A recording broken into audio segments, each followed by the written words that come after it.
है मसीह का प्यारा वचन, ये है वचन, प्यारा वचन, यीशु मसीह का प्यारा। परमेश्वर के धन्य नाम की महिमा हो।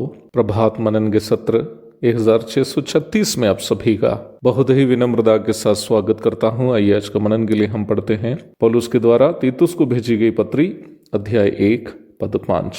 मैं इसलिए तुझे क्रेते में छोड़ आया था कि तू शेष बातों को सुधारे और मेरी आज्ञा के अनुसार नगर नगर प्राचीनों को नियुक्त करे। पिछले दिन हम देखे थे कि पास्टर, एल्डर्स, बिशप, एपिस्कोपा, अध्यक्ष आदि सभी शब्द विभिन्न भाषाओं में प्राचीन के लिए ही बाइबल में उपयोग किया है। पंचम पद से लेकर 9वीं पद तक कलीसियाओं में प्राचीनों की नियुक्ति के संबंध में अनिवार्य कुछ बातों को तीतुस के साथ बांट रहा है प्रेरित पौलुस। पंचम पद से ही एक महत्वपूर्ण बात आज आपके सामने, आपके ध्यान में मैं लाना चाहता हूँ। यह दिया गया प्राचीन शब्द पर आप ध्यान दीजिएगा। पौलुस तीतुस से ये नहीं कह रहा है कि कलीसियाओं में प्राचीन को नियुक्त करे, बल्कि प्राचीनों को नियुक्त करने का आदेश दिया है। ये एक स्पष्ट सूचना हमें दे रहा है कि प्रत्येक स्थानीय कलीसिया में विश्वासियों की अगुवाई के लिए एक प्राचीन अर्थात एक पास्टर नहीं बल्कि एक से अधिक होना चाहिए। इस बात को प्रमाणित करने के लिए कुछ और भी बाइबल पद मैं आपके सामने लाना चाहता हूँ। यरूशलेम और आसपास में जब अकाल हुआ था, अंताकिया कलीसिया के द्वारा इकट्ठा की गई आर्थिक सहायता को बरनबास और पौलुस के हाथ में यरूशलेम के प्राचीनों के पास पहुंचाने के लिए भेजी गई थी। प्रेरितों के काम अध्याय 11 पद 30। इधर भी प्राचीन शब्द को बहुवचन में ही इस्तेमाल किया है। प्रेरितों के काम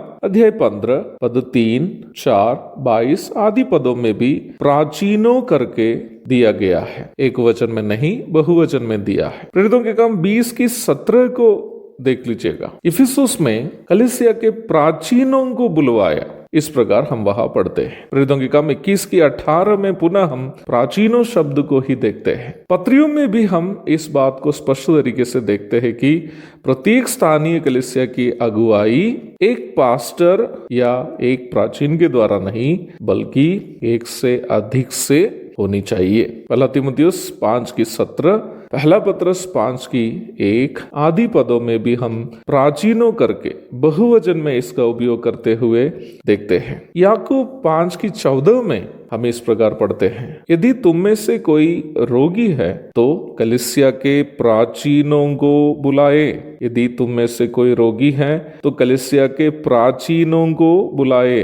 ध्यान दीजिएगा, कलीसिया शब्द एक वचन है अर्थात एक कलीसिया को वहां सूचित किया है, और प्राचीनों शब्द बहुवचन है अर्थात एक स्थानीय कलीसिया में यदि कोई विश्वासी रोगी है तो वो कलीसिया के प्राचीनों को, एक पास्टर को या एक प्राचीन को नहीं, प्राचीनों को बुलाने का आदेश याकूब दिया है। परमेश्वर के वचन में नया नियम बहुत स्पष्ट रूप में सिखाती है कि प्रत्येक कलीसिया एक पास्टर या एक प्राचीन के द्वारा नहीं बल्कि एक से अधिक के द्वारा अगुवाई की जानी चाहिए।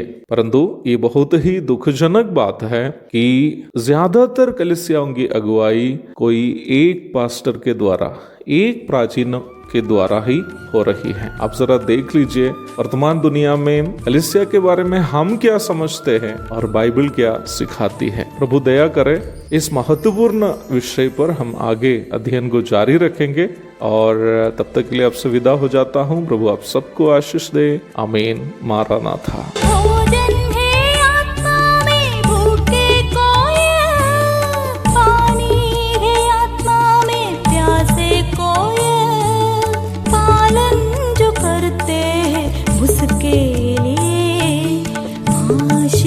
पाने का साधन है ये है वचन, प्यारा वचन, यीशु